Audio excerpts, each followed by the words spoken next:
আসল সময়ে এসে কুন্তলাকে কুপঘাত করল কৃষ্ণ। নমস্কার বন্ধুরা, ওয়েলকাম টু সিনে ইনসাইড। অনুরাগের ছোঁয়া ধারাবাহিকে আজকের পর্বে দেখবেন সূর্য আবারও দীপা আর রূপাকে ভুল বোঝে। দীপা আটকানোর চেষ্টা করলেও সূর্য রেগে সেখান থেকে চলে যায়। সেই সময় সেখানে আসে কৃষ্ণ।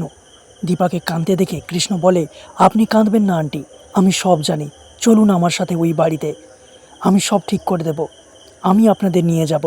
রূপা বলে, না কৃষ্ণ, ওই বাড়িতে গেলে আবার ওরা মাকে অপমান করবে, অশান্তি করবে।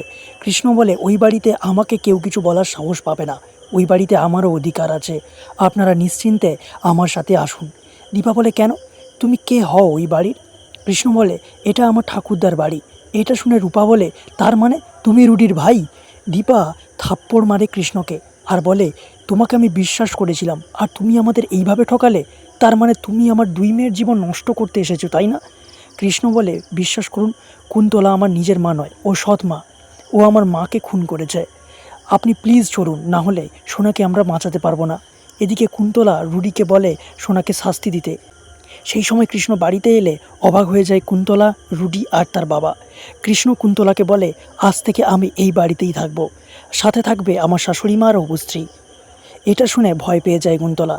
তাহলে কি হতে চলেছে বন্ধুরা, জানতে দেখুন অনুরাগের ছোঁয়া। ভালো লাগলে আমাদের চ্যানেলটিকে সাবস্ক্রাইব করে পাশে থাকুন। ধন্যবাদ।